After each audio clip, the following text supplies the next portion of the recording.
what are the unique challenges that Black female students encounter? So based on what you know. From left to right again, please. I think one of the things that came across this morning and that I really started thinking about in my work is the reality that our systems are using stereotypes to design interventions for our girls and not facts. And I thought I would just tell a story to illustrate that. I used to represent students in expulsion proceedings. So when students are expelled from school, before that happens, by due process, you have to go through a hearing, and I would go with them to those hearings and advocate on the students' behalf. One of the first cases I had was a girl who had been, her expulsion proceeding was coming about because she had been in a fight. And so I went to the school to try and figure out what had happened. We tried to talk to teachers and figure out what was going on. Why are they moving for expulsion over this fight? And everyone I talked to said again and again, oh, she's angry, she's rude, she's aggressive, we don't know what to do with her. Over and over again, that was the whole narrative that I was hearing, and unfortunately, in almost all the cases, that was the narrative that is being told about the girl who's about to be expelled. And then I did a home visit, and when I did the home visit, I found out a lot more about her. You know, that she had done really well in school early on, that she had all these different talents, but also that I pretty quickly found out her family was going through a domestic abuse situation where her father had at one point approached her mom at gunpoint in front of the kids. And it happened about 2 weeks before her fight at school. So that seems like a situation where a trained educator would know this is a response to trauma, and it's a pretty quick response, so you know that it's very much related. And instead, that was not the narrative that was being told. When we went into the hearing, I presented that story, the backstory of what was going on that no one at school seemed to know. And the hearing officer at the end of the day said to the girl, you know, when you experience a situation like that, there's two ways you can react. You can lash out, or you can go inward. And you chose to lash out, and that's why I'm going to expel you. Wow. Too often that is happening, and it seems like an extreme example, but I've seen so many cases like that, where there's just a lack of understanding for the way trauma is impacting our girls. Right. And instead, a narrative is being put in place that is not based on the specific individual facts of what's going on with that student, but based on stereotypes. So that's one thing I think that we need to be working on a lot. And I would say lastly that in a way, we also are complicit in this narrative and are not doing enough to disrupt it. And I think about when I was teaching an experience I had with a student where we were doing, I think it's called an acrostic poem, where you write out your name and you write out a word that describes you for each letter. And so I had a student who was really struggling with this. Sometimes, when you do poetry, students are. I went back over to her, kept making suggestions. She handed in a paper that the only word she had come up with to describe herself was hard-headed. And she wasn't being smart. I mean, it wasn't supposed to be funny. So just thinking about that in terms of what words are we using to our girls, because clearly that was something she had heard about herself over and over and over again. And how can we be building a different narrative as well? Right. Thank you. I'd like to echo that in some of the same sentiments that the keynote said earlier, right? Black girls are measured against a standard of white girlhood that doesn't necessarily take into account our pain narratives, right? And so often with the girls that I'm working with, it's not their cognitive abilities that come into question. It's the emotional and spiritual aspect of them, right? That nobody is addressing or paying any attention to.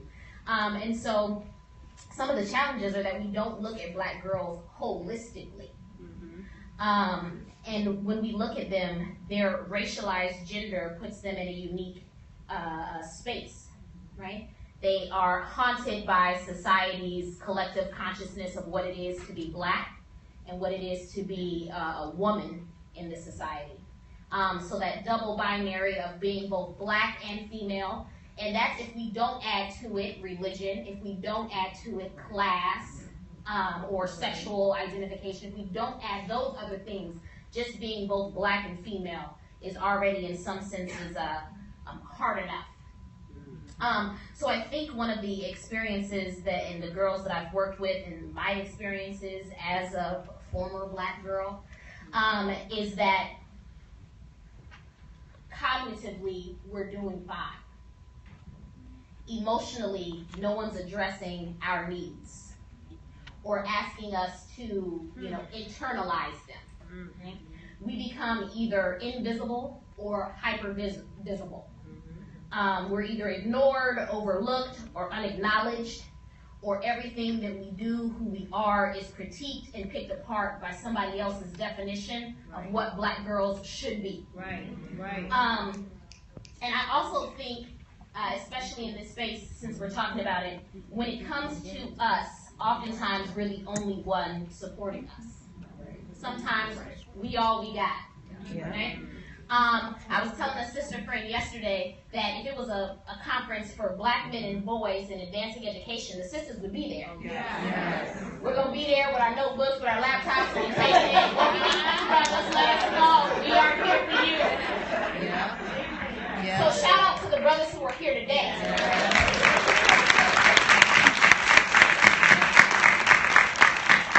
But we need more of them. We need more of them that don't think that black girl work is not something that they can influence or impact or be a part of. Right? And so when I say we're invisible, I mean sometimes we're invisible to our own community. We're invisible to them. We're invisible to us. And I think it also aligns itself with us walking with this strong black woman narrative, right? And I'm strong, but I'm tired. And I think y'all like, girl, yeah.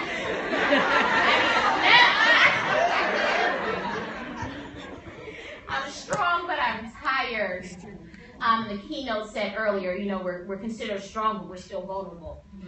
And oftentimes we don't allow our black girls to be vulnerable. And acknowledge that vulnerability and validate those feelings and say, I understand, I see you, and I feel you. Even in educational spaces, I think we still need to say, I see you. Thank you. So actually, I feel like I'm also going to somewhat piggyback off of what's already been said. But what's interesting for me is, in the morning panel, and I just learned this in a workshop just now. So the four of the young women that were on this stage are actually proteges of mine. They're in the Cipher for Justice program, and one of them actually has been a student of mine since she was in high school. I think a sophomore or freshman. She's a senior now. And what I constantly see in so many spaces is, one, there's a silencing of young black women, and then more importantly, the lack of allowing them or acknowledging their leadership and their ability and their power. So one of the young women that spoke today, they were all amazing, but the one young woman in particular who was speaking about Black Lives Matter, Mia, I want to share a very brief story to my point. When she came to us at Columbia to the workshop, it was very clear that her thought processes and her understanding of systems and her value and looking at the larger picture of what was going on around her, she had a very, very acute sense of. She knew what was going on, and more importantly, she had ideas on how to fix it, what to do about it. So from the gate, she was challenging everything. And for me as an educator, I come from a tradition of spaces that are youth-centric. And what I mean by that is that there's not a hierarchical thing of you're the adult, you're the master, and everything is just downloaded into you. It's more of an exchange, it's a dialogue. There's information and understandings that they know, there's information and understandings that I know. It's about us sharing those things and helping one another. To a certain degree, yes, we can be guides, educators, and teachers, but we also have to understand that inherent and intrinsic in the experiences of these young people is knowledge, information, and understanding that we just don't have.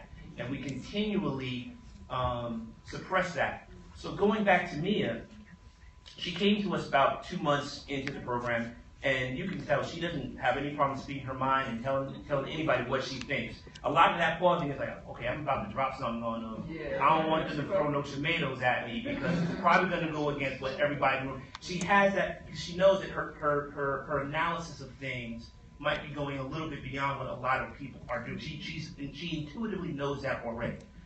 And she's usually just firing off about anything and everything. But she came one day to the workshop and she was just despondent. She just was not her normal self, just talking and expressing herself. And she came to myself and Dr. Lane separately, but she basically told us that at school she had received demerits and it had affected her grades and it was affecting what was going to happen moving forward in the semester. And as she kind of laid out the story of what the demerits were about, she basically was getting marked off for all of the traits that you would find in an intellectual and a leader and a thinker. She was looking at her environment, she was looking at situations, and she was questioning, why was this the norm? Why did these things happen? Is there something more that we can do? In fact, I know what we can do. Let's do this. I know for a fact, if those traits, if those actions were coming out of a male body, very little would be questioned about it. That's right. Thusly, what angered me so much is that how can an individual that has supposedly given their life's purpose to helping young people become the best possible individual human beings they can, would not recognize these leadership skills, these traits, these characteristics, and foster those things. The one thing that first off, being in a particular position that I have been, fortunate to be in various spaces. I've been the director of programming for Urban War at NYC. I'm a cultural ambassador, alum for the State Department in 2014 cohort. I've been able to do a lot of things and hold a lot of authority and titles. The one thing that I've learned is that as you acquire these positions of responsibility and power, you must be accountable and you must understand that you need to actively submit that power. That is something that we need to understand. So thinking about what was happening to me, it angered me because it was very clear in the spaces that she was in, her natural leadership abilities, her own experiences were completely being suppressed and actually turned into something that was a negative.